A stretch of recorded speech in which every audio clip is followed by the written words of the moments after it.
It's time again for the Insiders with Chuck Chvala and Scott Jensen, sponsored by the Wisconsin Counties Association and the Tommy G. Thompson Center on Public Leadership. Hi, I'm Chuck Chvala, former Senate Majority Leader. And I'm Scott Jensen, former Assembly Speaker. And we're the Insiders. So, Scott, there was a big debate, and there's a big primary going on up in the 7th Congressional District. How did they do in the debate? How do you think they'll do in the primary? How's it going? Well, I thought all the candidates actually did pretty well in the debate. And I was also pleased as a Republican that they were not taking shots at each other. All that bodes well for the primary election that's coming up here shortly. For Mike Alfonso, he didn't stumble. He didn't make mistakes. He was able to remind people again and again that he has the endorsement of President Trump. All that is very valuable to him. A lot of people have wondered how he would do on the debate stage. He was just fine. He did just fine on the debate stage.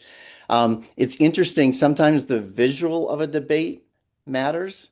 And I thought this debate was interesting in that you had three younger people who I would say are normal height, and Kevin Hermaning, who sort of towered over the crowd and was much older than the rest of the crowd.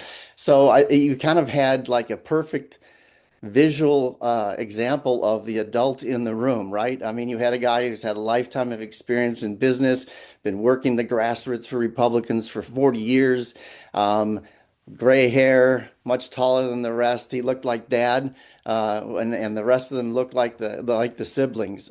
So I thought that was an interesting visual image. Kevin did, I think, a very good job talking about his background and experience, and also noticing all the local endorsements he's had from local parties and from local legislators. Jessie Eben did a solid performance as well, but I don't think she's found a way to distinguish herself in this field. When she was, for a while, the only woman in the race, that was working well for her. Now there's another woman in the race, Baum.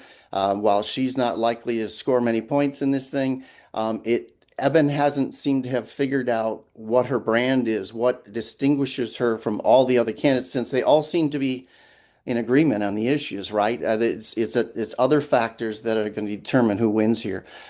I think there, again, the candidate endorsed by the president and the multi-candidate probably has the edge still, but there is a fair amount of resentment in the 7th Congressional District that the nationals are trying to tell us who we should pick, and we locals should make this decision. And that's why local legislators and local parties have been gravitating towards Hermaning.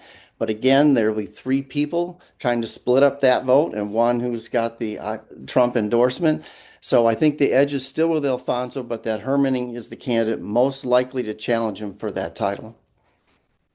Do you know what? Sometimes people talk about a lot of things, and what's interesting is that what they didn't mention, and Scott will see this, recognize this immediately. Do you notice that with regard to Kevin Hermaning, he did not mention that Kevin Hermaning was actually a hostage?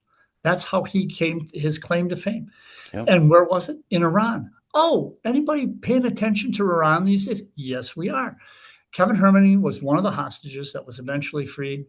Tried to get it during Governor Carter's time, but it ended up happening with Ronald Reagan. Quite some controversy there.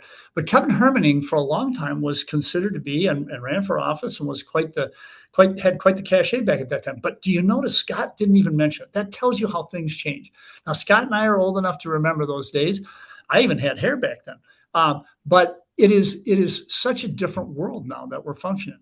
I do find it interesting that the locals are coming out in support of Kevin Hermaning and not wanting the nationals necessarily to impose their will. One final thing. I mean, Scott's analysis, I think I have to leave that to him because he understands these folks, and this is his bailiwick. He would understand it far better than I would. Let me just mention that if there's a year when you would see Democrats do better, this would be the year. It is a terrible year for Republicans. There's going to be a Democratic blue wave out there. And Ginger Murray and Fred Clark are the people running on the Democratic side who are positioned well to take advantage of that. It's not the kind of seat that I would expect that Democrats will win, but I would expect they will run stronger than most anybody else would. And because of the year and because of the people they are and the strong campaigns that they will run. If I had to guess, I think Scott's right. The Trump endorsed candidate wins. There's maybe some resentment from some other people locally. It's a bad year for Republicans. Is that enough to tip it to the Democrats? Probably not. but it's going to be an interesting race to watch, an interesting primary to watch out there. Well, you made a good point about Kevin Hermaning's service as a Marine at the embassy in Iran. And people your age and mine still remember on that happy day when we saw the hostages walking off of the plane. That was something that people waited for 444 days all over the country. Yellow ribbons around trees, something you haven't seen for a long, long time. So some people still remember his service. He still looked like a Marine standing next to the others in the video from the debate this week. But we'll see what happens in that election. Again, I think whoever wins the Republican primary there wins the general election, even if it's a good year for Democrats. This is the most Republican seat in Wisconsin.